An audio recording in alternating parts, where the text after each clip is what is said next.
This KFAN podcast is sponsored by Builders and Remodelers, exclusive Twin Cities provider of Elements Windows. Get the highest quality windows at unmatchable value. Visit buildersandremodelers.com for more details. My name is Desiree, and I'm a first-generation college student. I'm Zach. I'm undecided in my major, and I'm a catcher. This message was sent to you. $500 down the toilet along with your performance. You are worthless.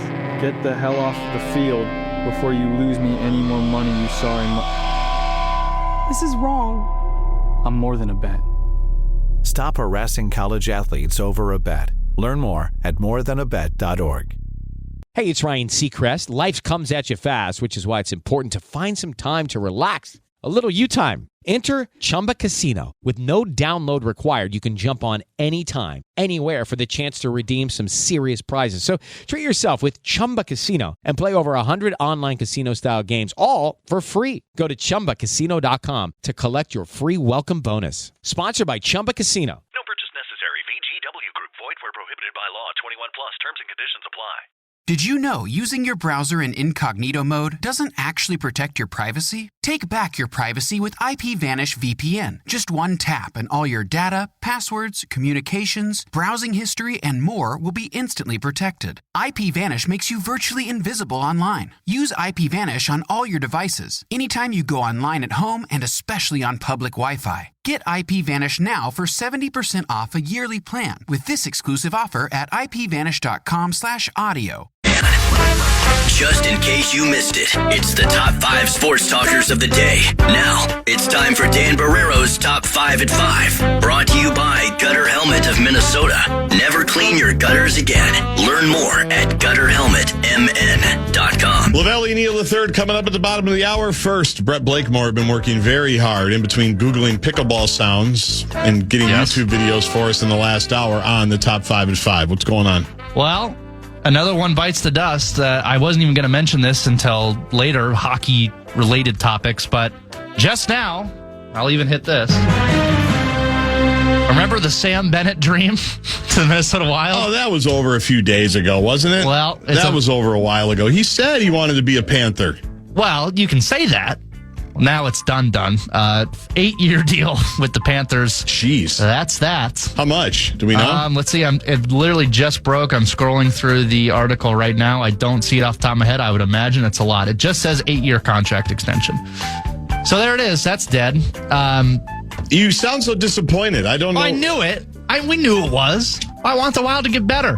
And when someone gets signed, I'm a little bummed, considering we haven't really done much of anything this offseason. Well, that's a good place to start, because we're going to get to that here in a second. Did I see that your guy Charlie Coyle is also going somewhere else on a 1-year contract? Yes. You have that nugget, because I heard Russo with you yesterday as I was driving someplace listening to the Fan. You guys were talking about the possibility of bringing Charlie Coyle back here to Minnesota, where his wife's from, I believe.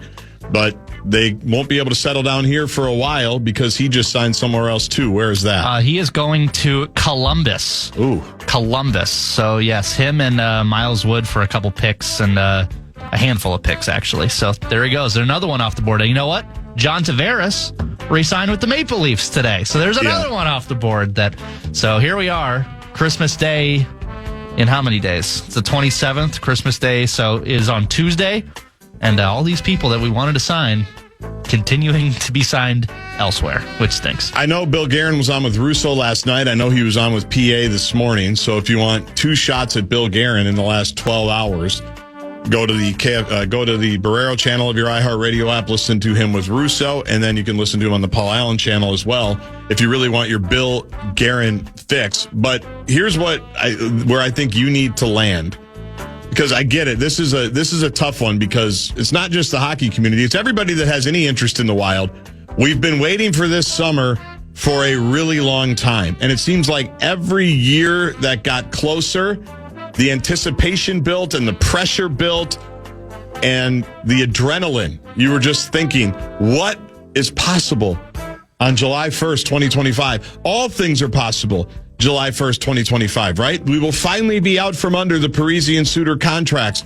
What might we do? So I get it that it's frustrating that all these guys are getting plucked and that it doesn't seem like the Wild are going to have a ton. First of all, it's 2 problems.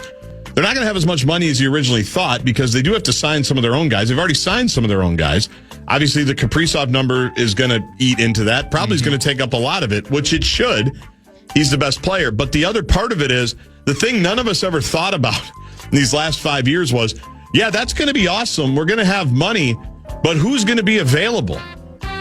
There aren't that many guys, right? There aren't that. It's almost the opposite of what's going on in the NBA right now. Yes, Fallness, I'm making it about the NBA too. Like, there's free agents available in the National Basketball Association, but nobody has any money. There's one team that has money to pay these guys, and with the second apron, it's like the opposite here. There's other teams that have money, but they're re-signing their own guys. Guys aren't becoming available, and more teams are in on some of these guys. I know one of the quotes Guerin has said recently is, it's like all 32 teams want to be good right now, because that never happens. There's always some teams that are tearing it down or stripping it down or moving pieces.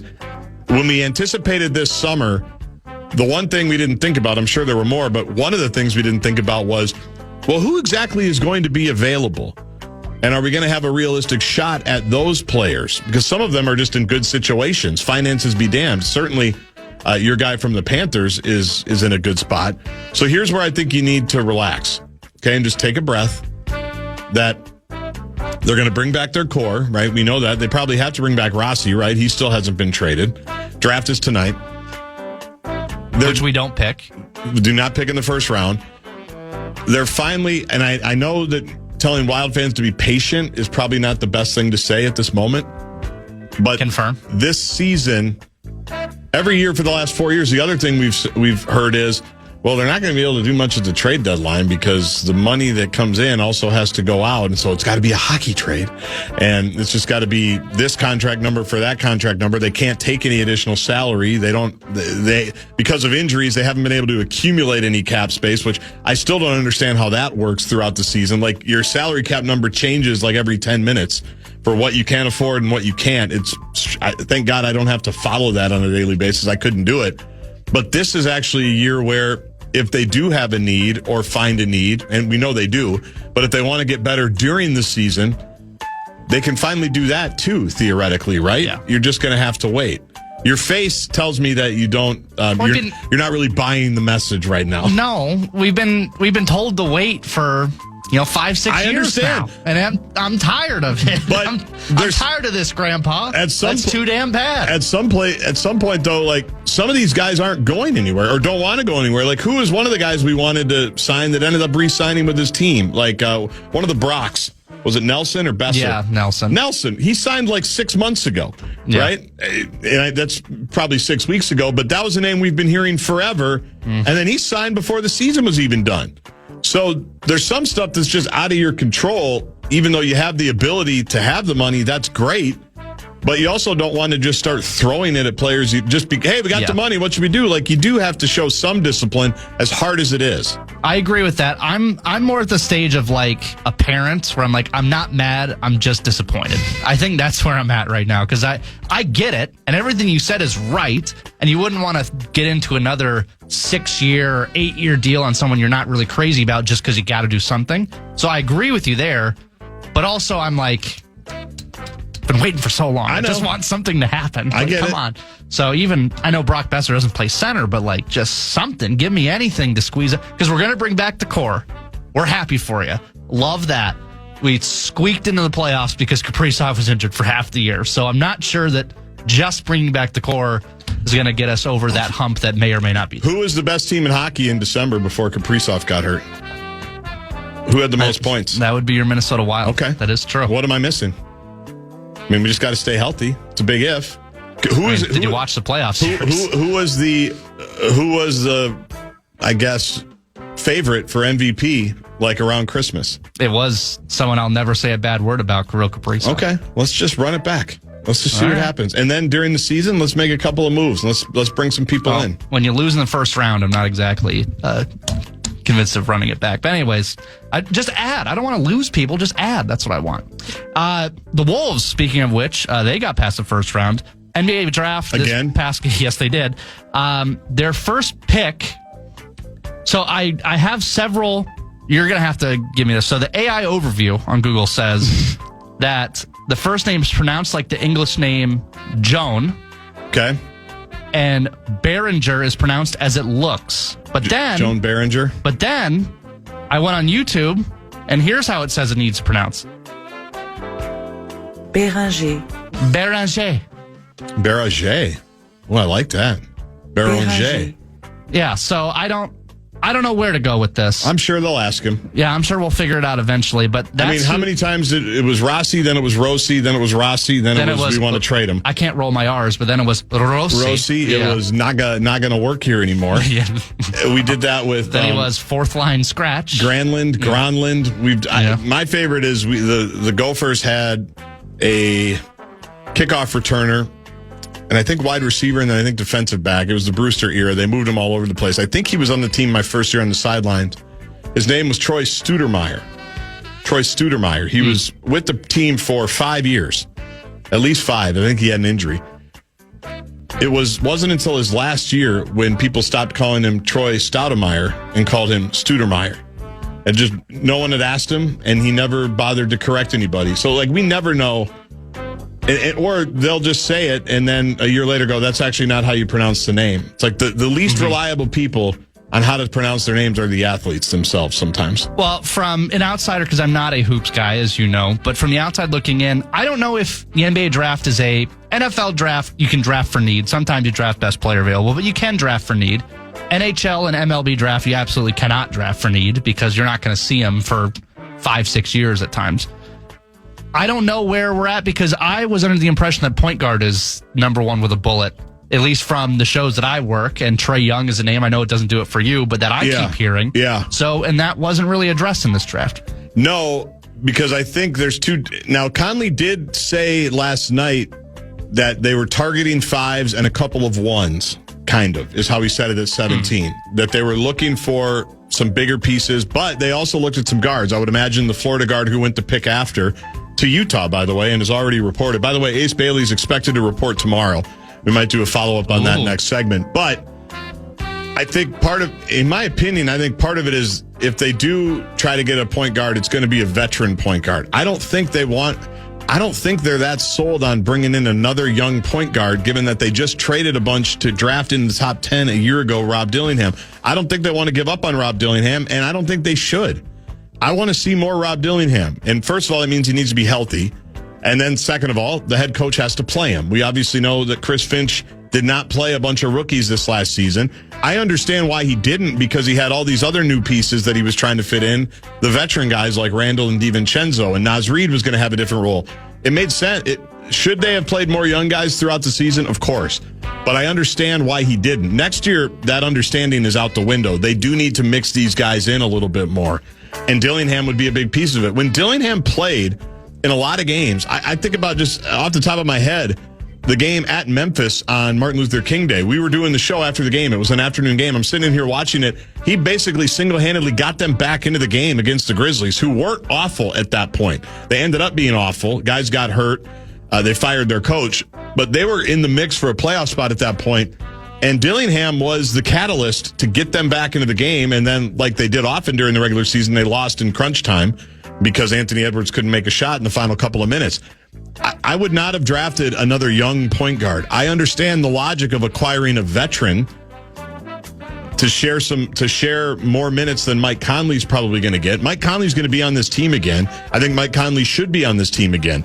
Do I think he was diminished a year ago from what he was even 2 years ago? Yes, obviously. Do I worry about what he's going to be next year? Not as much as you'd think. I think he can get himself, healthy this summer and actually be a little bit more productive than he was a year ago. But they do need another ball handler. I just think they want a vet in that spot as opposed to another young guy. And then let Dillingham also come along, in a 15 to 20 minutes a night type of deal and see where he ends up at the end of the season. So I was cool with their approach in how they took a couple of centers. Certainly the kid from France is very intriguing. They were drafting for the future, which when you look at the roster, I think that's the right thing to do. There's not a lot of room for other players to crack the rotation right now. So I'd be surprised if they were able to draft a younger guy, a point guard, and say, yeah, here's the keys, here's what we're doing. It just doesn't seem like that's how this team is built right now. They're built on veterans. backfilled with young guys. And in 2-3 years, we're going to start to see those younger guys get more run and probably start to take over the team when guys like Rudy and Conley and maybe Randall move on.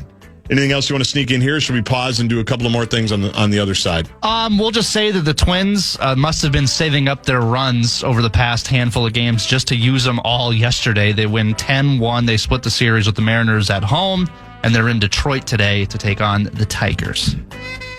Yeah, that's all. That's all you need to say. Yeah, pretty much. Good luck. All right, we come back. We've got more text to react to when it comes to the Ace Bailey controversy, to the pickleball controversy.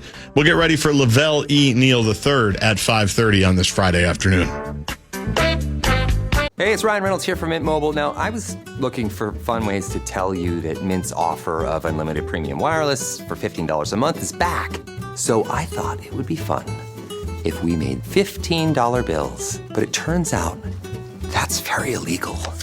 So there goes my big idea for the commercial. Give it a try at mintmobile.com/switch. Upfront payment of $45 for 3-month plan, equivalent to $15 per month required. New customer offer for first 3 months only. Speed slow after 35 gigabytes if network's busy. Taxes and fees extra. See mintmobile.com. My name is Desiree, and I'm a first-generation college student. I'm Zach. I'm undecided in my major, and I'm a catcher. This message was sent to you. $500 down the toilet along with your performance. You are worthless. Get the hell off the field before you lose me any more money you saw in This is wrong. I'm more than a bet. Stop harassing college athletes over a bet. Learn more at morethanabet.org. The last thing anyone wants is to leave behind confusion, stress, or worse, family conflict. That's why estate planning isn't just for the wealthy. It's for families like mine, and probably like yours. With Trust and Will, I created my estate plan in minutes, from naming guardians for my kids to putting our house in a trust to avoid probate. Fast, affordable, and way easier than I thought. Every plan is designed by estate planning attorneys and customized for your state. Plans start at just $199 and include essentials like healthcare directives and power of attorney. With Trust and Will's bank-level security and built-in privacy protections, your personal information and your wishes stay safe.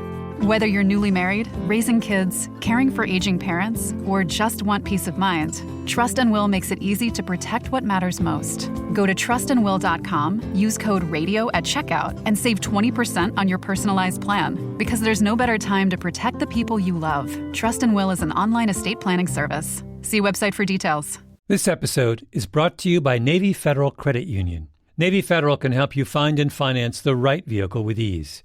And this summer, you're in the driver's seat with savings. You can get a $250 bonus when you buy your next car through Navy Federal's car buying service, powered by TrueCar and financed with Navy Federal. With this tool, you can find the vehicle that's right for you as you search through inventory and compare models. And you could get an amazing rate when you finance with Navy Federal. Navy Federal strives to support all active duty, veterans, and their families to achieve their personal and financial goals. And this partnership with TrueCar is one of the many tools Navy Federal uses to help its members. Make your plan with Navy Federal and TrueCar today. Navy Federal Credit Union. To qualify for the $250 bonus, car purchase and financing must be completed by September 2nd, 2025. Terms and conditions apply and are available at NavyFederal.org/TrueCar. Credit and collateral subject to approval. Navy Federal is insured by NCUA. Celebrate your 4th this year with $100 to Fireworks Forever. Check out our contest page for your chance to win a $100 Fireworks Forever gift card. Stock up for the 4th. KFAN.com, keyword contest. Enter today. Always the reporter, Russo Radio, texting in the Johnny Athletic report that it's Johan Belanger. Johan Belanger. The Wolves' first-round draft pick is 17 overall from France. So you're saying AI on Google is wrong? I guess. But in fairness, no one knew who this player was until like 9 months ago when he joined the most recent team. And that's, I think, when the Timberwolves kind of caught wind of him. If Matt Lloyd, their GM, it was to be believed a couple of nights ago, he said he's got some friends in that program, and they said, you got to come out and look at this kid. They did a couple of different times, and they continued to track him. And he went from a guy who probably wasn't even thinking about going into the draft this early in the draft. And he's a first-round pick, Johan Belanger. Well, no one knew him 4 years ago because he wasn't playing basketball. Didn't play basketball at that point. It is amazing. I had to laugh. The Danny Wood, the Michigan kid, Danny Wolf, the Michigan kid, transferred from Yale, played a year or two at Michigan. He was a first-round draft pick. It was great video of his brother. In fact, I remembered I've got to show that video to my boys because his brother was just overcome with emotion that his family, that his bro was drafted in the first round, just heave crying because he's so proud of his brother. And when you have a 10 and an 8-year-old, you kind of never imagine that that's ever going to happen, given how they treat each other on a daily basis as siblings right now. And you just go, well, will they ever get to that point where they're that close and they love each other so much? And this brother is just so proud of the other one. But they interviewed his dad, and they did a lot of parent interviewing in this draft, which I didn't love. I don't think they were very good or compelling. Some were. But I just thought a lot of times it was unnecessary when they would get drafted, put on the hat, which usually was wrong because they still haven't figured out the hat bit. They'd take their picture with the commissioner, the deputy commissioner, and then Monica McNutt would interview them on the sideline. And they'd say, they get an answer from one of the players, and then they'd say something to their parents. And it's like, I don't know, is that the moment? Like, the parents aren't used to talking. They can't really talk. They'd never really added too much. But one of the things that Wolf's dad was, like, basically he overcame a lot to get here. He had some really hard times getting here. And I'm sure he did, in some ways, have some adversity. I don't know. Maybe there's something tragic that I'm missing and I'm going to look like a jackass. It's happened before. But I always go, when you're 7 feet tall, like, NBA's not out of reach for you. Like, look at this draft.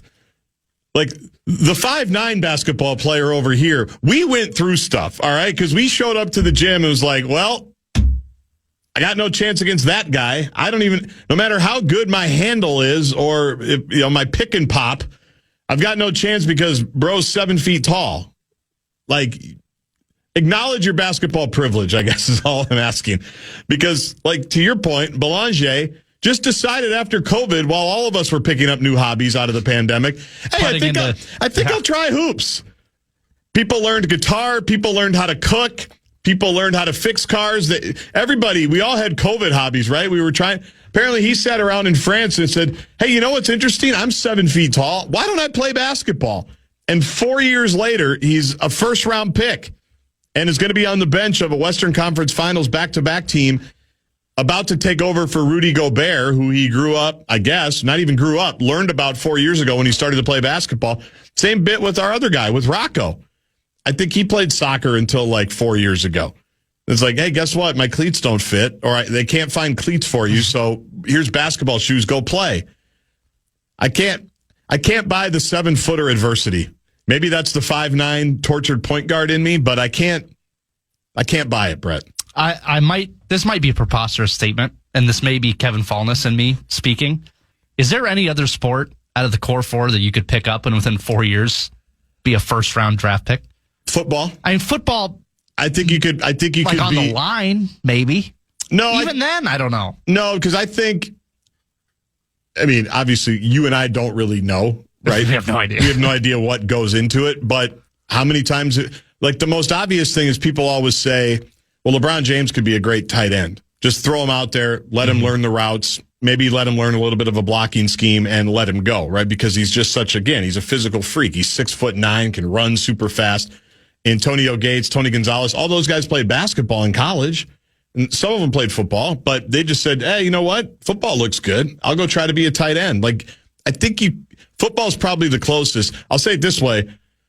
In the youth sports meat grinder that I'm currently in right now, just looking for a life preserver and signing kids up for, I think we got our paychecks today. I won't even notice because all the money's already gone. It's just gone to some kids' activities, right? Minnetonka. Anywhere, right? Yeah. So, but everybody always says, football's the one that they need a lot of players, and you can specialize. You don't have to specialize until you're older. Where, hockey, you see it. If you're not skating by your first birthday in the smash cake, you're already out of luck.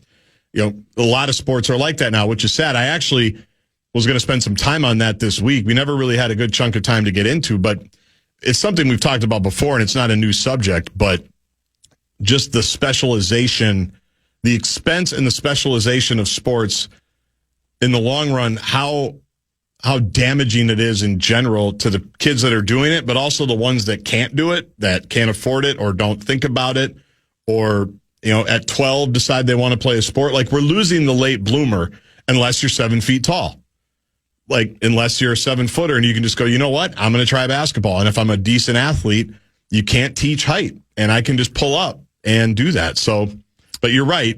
Basketball is one of them. I'd say football is probably the other one. Like, very few hockey players are pulling up at 16 and then, 4 years later. Give this a try. Yeah, I think I'll try hockey. Like, it just doesn't work because it's such a special skill when you factor in the skating part of it. To me, basketball, and I would say, and I know I said core 4, but swimming would probably be the only other one I can think of where, like, your body size just gives you such an unfair advantage. You know what I mean? Like, that's what it's all about is you've got the wingspan, you've got the height, you can do pretty much anything you want. And if you don't, doesn't matter how good you can be the world's best 5'10" swimmer, you're screwed. You've got no chance. It's very rare. You're right. So, yeah.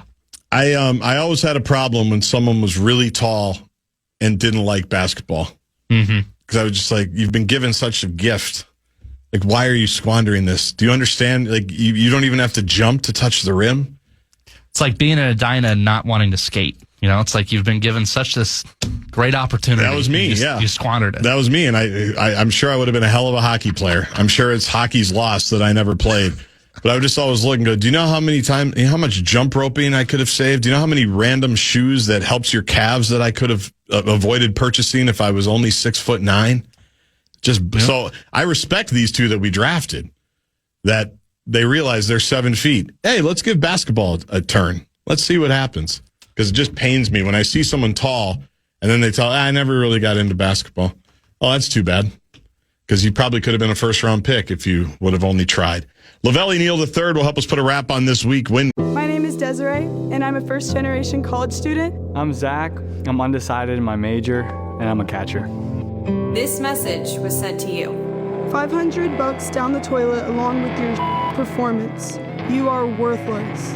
Get the hell off the field before you lose me any more money you saw in my... This is wrong. I'm more than a bet. Stop harassing college athletes over a bet. Learn more at morethanabet.org. The last thing anyone wants is to leave behind confusion, stress, or worse, family conflict. That's why estate planning isn't just for the wealthy. It's for families like mine, and probably like yours.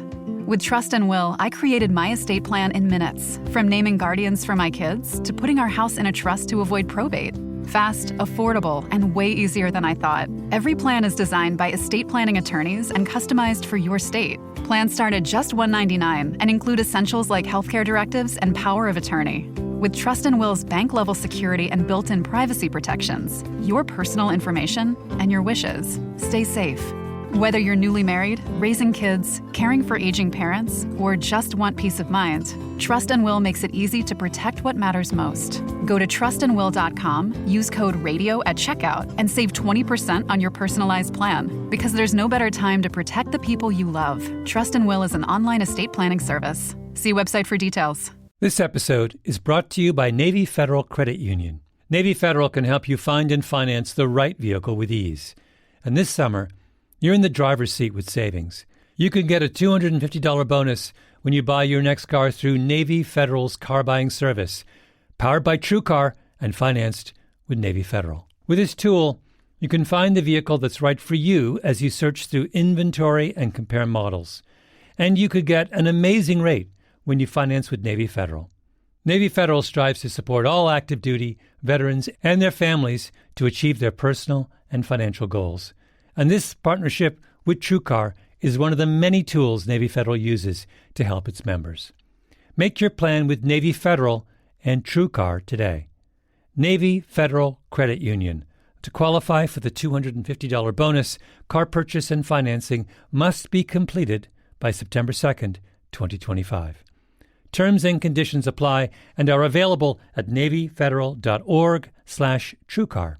Credit and collateral subject to approval. Navy Federal is insured by NCUA.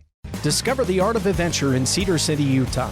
Towering red rocks, epic trails, events, and world-class drama at the Tony Award-winning Utah Shakespeare Festival. Just a short drive to Zion, Bryce Canyon, Cedar Breaks, and Co-op Canyons. Your gateway to the park starts right here. Then head up to Bryan Head for chairlift rides with endless high-elevation views, wildflower meadows, ATV and downhill biking trails, and stargazing that'll take your breath away. You'll find inspired adventure around every turn. Start planning now at visitcedarcity.com.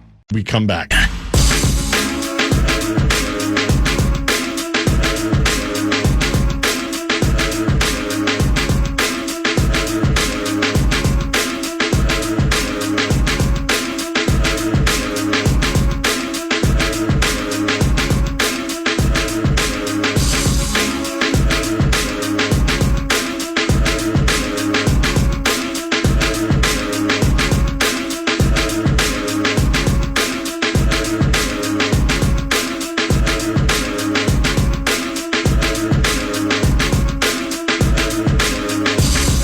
From Columbia Heights texts in showing parents at the draft equivalent to the wife and kids coming onto the green after a player wins a golf tournament could not care less. I don't mind seeing the parents and seeing the family. I just don't know if that's the moment that we need to get dad's thoughts or mom's thoughts. Let's hear from the player. Let's kick it back to the panel. And then let's get to the commissioner for the next pick. By the way, I know everybody was bitter with the ESPN coverage of the draft just in general, and ESPN's coverage of everything. Yeah, it wasn't great all the time. It's not the easiest thing to broadcast. I thought GM Bob Myers is great. I love his addition. I think he's a really nice addition because he kind of lets you in on what they're thinking about in the room. I think he's gotten really, really good. The rest of it, yeah, I could have taken it or left it. We'll see if Wobble has any thoughts on that. He makes his weekly appearance now on the Connecticut Water Systems hotline. Lavelle E. Neal III, Star Tribune columnist. Brought to you by Allery's Bar and Barbecue in downtown St. Paul. Your home for free parking and free wild shuttles, which go from October to May, right around May 13th, and no further after that because there's no wild games. They'd have the shuttle, but they don't have them. Is that fair, Wobbs? How are you? That's fair to say. They also do Loons games as well, and special events at the X. Anything else? It sounded like you were leading to a third one. You got it? No, I wasn't. That was it. All right. Let's start with Wolves draft on just kind of open-ended question on what you were expecting, what you were hoping for. Did the Durant thing change anything for you while you were moving forward through trying to figure out what they were going to do at 17 and then maybe in the second-round pick as well? What were your overall impressions of where the Wolves landed with these 2 7-footers that both started playing basketball like 10 minutes ago? Yeah, if you read my column, I was hoping that Tim Connolly would weave some of his magic and make like some big, bold move, that would alter the trajectory of the franchise a little bit more. So I playfully complained about that in our paper and on our website, StarTribune.com. But as it turned out, the kid's a project, definitely. He's only been playing basketball for 4 years. But once you get down to past like 13 or 14 and get down between like pick 15 to 30, in terms of getting impact guys, it's hard to find, So you end up taking flyers on projects and players that are more developmental than plug and play. So I don't blame Connolly for what he did. I was just kind of hoping to write about a big trade, because I can't remember where I was at a year ago when moves were being made, and he traded for Rob Dillingham and was able to get TJ. Yep. But it didn't happen this time. So and here's the thing: I forgot I was going to mention this, and I didn't. I was going back through Connolly's trade history, going all the way back to his time when he was with Denver, and his first ever pick in the draft was Rudy Gobert, and he ended up trading with Gobert to Utah. Yeah. That same day. He also traded for Joseph Nurkic, who has been a slightly above average center for much of his career. I think he blew out an Achilles, had a really bad injury a couple of years ago that kind of slowed him down, but he was a reliable guy who could put up 15 and 10 seasons, And then, of course, he also drafted the best player in the world, Nikola Jokic. With all due respect to Shai Gilgeous-Alexander, Jokic to me is still the best player in the world. Yep. So I'm wondering if Connolly has this gift for identifying big man talent. And this is a chance for him to find his next guy in the Frenchman, Jean Berenger. So I'm looking forward to see how he's going to develop. It sounds like he's going to go to the NBA Summer League. Yep. So we'll be able to get fresh tape on him, because when they announced his name, we're all like, who? And we were scrambling to look up the YouTube videos of him playing in the Adriatic League. But he's definitely bouncy and twitchy. He's got great timing. He can block shots. He does. He carved a role for himself with his team, but not much offense at this time. How much offense can they get? And we spoke with Matt Lloyd, the general manager, afterwards, and he was assured by Jean Berenger, coach, that there's a 10 to 15 foot jumper in that body.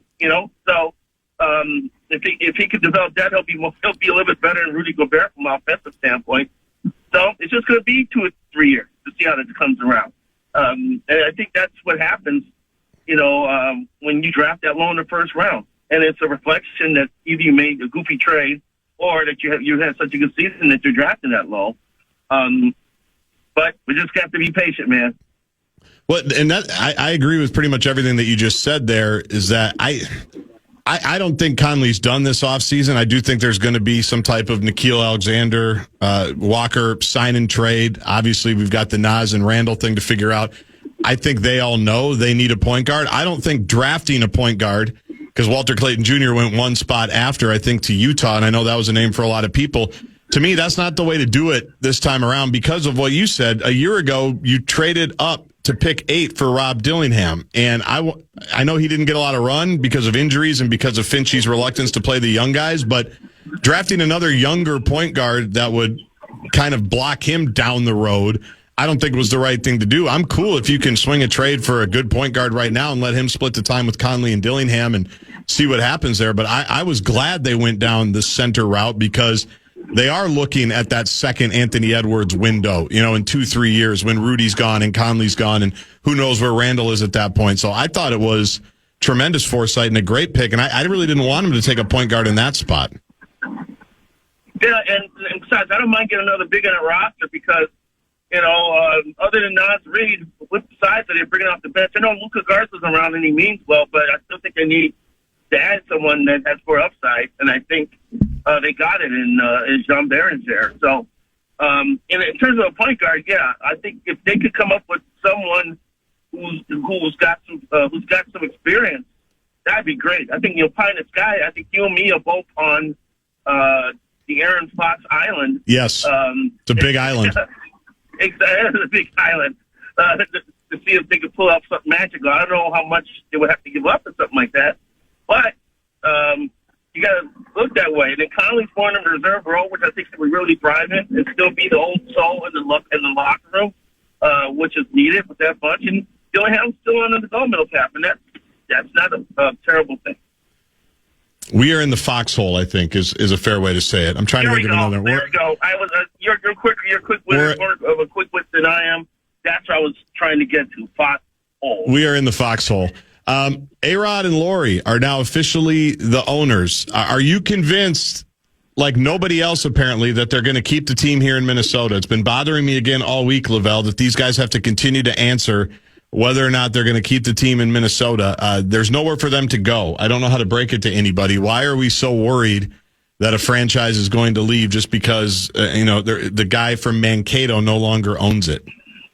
Yeah, can you use your 100,000 watt powerhouse radio station to broadcast it to the masses? Is that in sports with franchises, owners don't want to deal with relocation fees. They want expansion fees. Thank you. There's a place for them to move to. The NBA is going to want a new franchise, expansion fee right now probably be over $1 billion, right? So that's the way they're headed. So if it's Vegas or Portland, did I just read something the other day about not Portland, Vegas Seattle, or Vegas and Seattle, Seattle. I think that's the route that we're going. So yeah, Wolves fans, calm down. I don't think they're going to move. If they do any moving, it's going to be they're going to move to Bloomington to build a complex with shops and restaurants. So I don't know if you saw Patrick Royce's column drop this afternoon. I did. I wanted to ask you about it. To fill people in, I've been kind of skimming it since you tweeted about it. Go ahead. Yeah, Royce just made the point that in this day and age, when the owner wants to build a stadium, they want to build an area in which they can build shops and restaurants to build their own little city. And he mentioned the Atlanta Braves moving 11 miles away from Atlanta to Cox County to build their monstrosity of a facility. That's what the Bears want to do if they end up moving to Arlington Heights. They're going to have hotels and residences and everything. I think that's the way they want to go. So can you do that in downtown Minneapolis? I don't think so. And we talked about this before. I heard through the grapevine about a year ago that the spots they were looking for, they were looking at the farmers market. Yep. They were looking at, building on site and maybe expanding over 6th Street into, or is that 6th Street over into Butler Square. And then Bloomington pops up as a possibility because I believe that Bloomington puts their hat in everything just because, they still are butthurt from losing the Metropolitan Stadium and the hockey arena. So, yep. And I think there's still a space out there they could probably put together a complex for them. I joked when I reposted Royce's column on X that this story was brought to you by the Lakeville Chamber of Commerce. Right. But I mean, that's something we have to consider. And I'm curious to see how the Hennepin County officials feel about that and how they can fight against that. Because I don't think they want the Wolves to pull out of the Target Center and move out of the city and take away all those dates for games and concerts and other special events. It'll be downtown. They won't move it. It'll be downtown. I'll use the flamethrower there. They'll find a spot downtown, whether it's the farmers market, whether it's buying City Center, whether it's buying Butler Square. They'll find a place to figure it out downtown. They have to. Arenas need to be downtown. They have to be. I don't worry about that as much as you. They might pull the Arden Hills trick and do. My favorite part about the Vikings bit, if you remember, Lavelle, was Arden Hills, God bless them, they spent so much time with the munitions site and did all the work and put together this great package and presentation. And then I think at the time it was R.T. Rybeck was the mayor of Minneapolis. He basically turned in a one-page, double-spaced, 15-font proposal that said, we'll do it downtown. And then, hey, downtown looks good. Like, the suburbs get used as leverage in this situation, I feel like. I remember Lester Bagley just did one story saying 18 times that we're focusing on Arden Hills. We're focusing on Arden Hills. And how that one turned out. I'm not sure if the city center is a big enough footprint to give Mallory and A-Rod the space that they want. It was an interesting story the person wrote in their business journal, though, about Nick Halter. How the city center has not delivered on what they thought was going to, and it would be a great place to put a stadium there. So I'm not sure, but I kind of agree with you. Then in the end, they will end up still in downtown Minneapolis. But, right now we're kind of just throwing spaghetti up against the wall to see if it sticks. Lavelle Neal III joining on the Fan, brought to you by Allery's Bar and Barbecue in downtown St. Paul. He is on the Connecticut Water Systems hotline. Do you believe, A-Rod and Mark Laurie, that the arena will be privately financed? That's a really good question. Because I think a new arena in this day, and they also have talked about how they want to do things first class. They want to set a new standard. Well, what's the standard arena right now? Steve Ballmer's monstrosity out in L.A., right? That's what I've heard. I've heard it's insane. I'm just watching the 60 Minutes deal on it, and the people that went out there for some Clipper games said it's ridiculous. And someone, correct me if I'm wrong, but that stadium cost $2.1 billion or something like that. Was it more than that? I can't remember the exact cost. I'll look it up. But that's what it's going to cost that much for A-Rod and Laurie to get what they want, And if you're going to spend $2 billion on a stadium, you're also going to want the bells and whistles and the restaurants and the hotels as well. Royce brought up a great point too that none of the sports teams control the parking ramp. It's a city operation. That's another hundreds of thousands of dollars an event that they're not getting. So that's the other thing to consider. I think the farmers market area will be big enough. I think there's space out there to add all the bells and whistles that they want and a super duper parking garage. So this is gonna be a big project. It's gonna be probably mind boggling in scope. And and I can't wait to see whenever they're prepared to show us some renderings of what they want and where they want it to be. It's going to be a talker. Intuit Dome, $2 billion. You were right.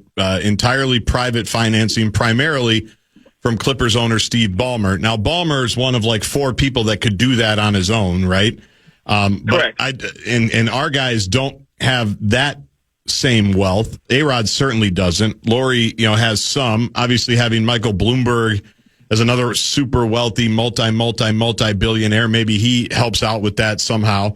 But because I got to tell you, Wobbs, I was a guy forever that understood the public financing component of it. Maybe I was just too bought off by my own rubidity and listening to, the Dave St. Peters and the Jerry Bells and the Lester Bagleys talking about the community assets.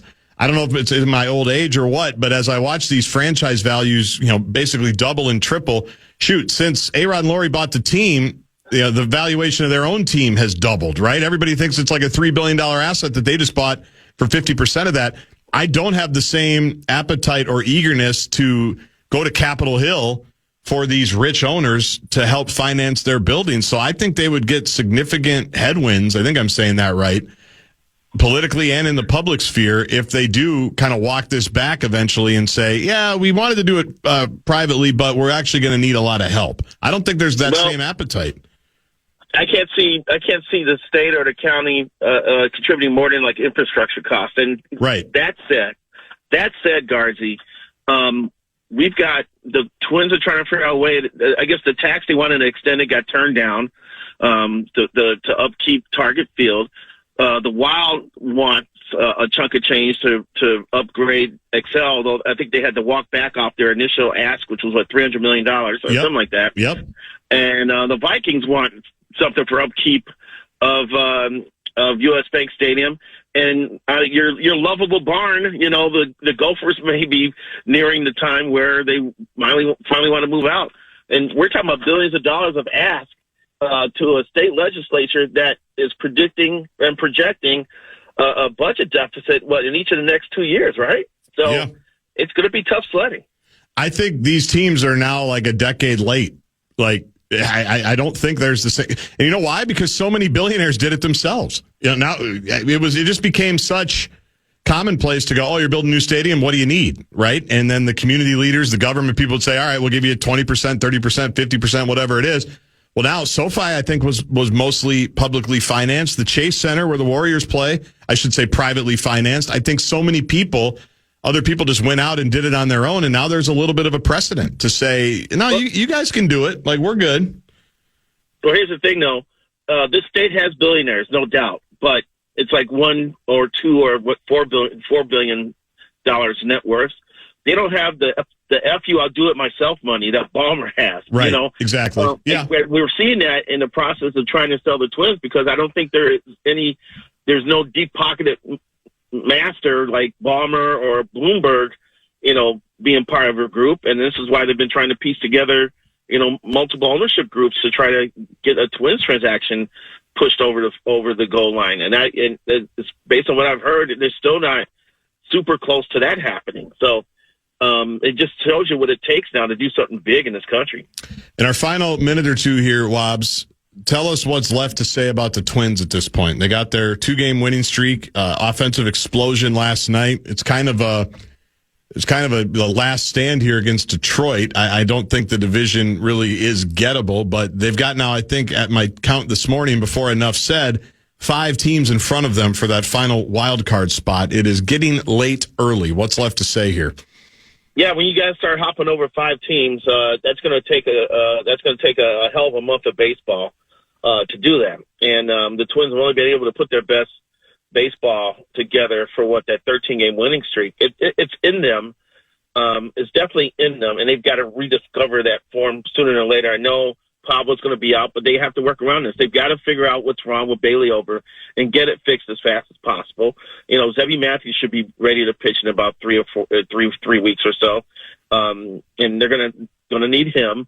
And the other guys have to step up. Joe Ryan. I predicted in my column for Sunday that he's going to make the All-Star team. I was looking at numbers today. He's probably one of the top 7 starters in the American League, and I think that's that's good enough for him to go to the Midsummer Classic. But they got to build behind Ryan until Pablo comes back. So offensively, actually, their numbers this month are better. They're scoring more runs. Byron Buxton's been marvelous. Brooks Lee has found his stroke. You're still getting contributions from Cody Clemens, I have to admit. Parker Hageman, who I had not seen post anything recently, had a great side-by-side comparison of his swing from a year ago to this year, and he has noticed an increased bat speed, which is leading to exit velocity, which is leading to jacks. So he's made an adjustment in order to save his career. So I thought that he was just going to be a temporary fix, but he has made himself more than that. I'm ready to admit that. But they need other people to step up. Matt Warner was overdue for that home run he hit yesterday. Way overdue. And I'm sorry, Carlos Correa is making almost $200,000 a day. Okay? He's a brilliant shortstop. But he's got to start hitting. I think his OPS is in the 600s. He's got to step up and be the guy here. If you're going to make over $30 million a year, and I think he's making $33.333 million this year, I need to see excellence on both sides here. And if he can get going, that would mean a lot to this offense. So, let's get going here and put their best foot forward. Appreciate you, Wobbs. Have a great weekend. We're off next Friday, the 4th. It's Best of Friday, and so we'll talk to you in a couple of weeks, man. Have a great one. Oh, you can't just put me on instead of Kessler on Wednesday? Maybe we'll do that. Dan's off next week. I'm off next week. It's not our problem. Someone will be in touch. Oh, you guys are off all next week? Well, I wasn't asked to be a fill-in host? I'm hurt. You're breaking up. They might need someone for Wednesday. See you, Wobbs. Thank you. Take care. Lavelle E. Neal III, brought to you by Allery's Bar and Barbecue in downtown St. Paul. Lynx basketball coming up at 6:30. Summer hours. More Luigi. Lou Nanny coming up right after this. Bye. My name is Desiree, and I'm a first-generation college student. I'm Zach. I'm undecided in my major, and I'm a catcher. This message was sent to you.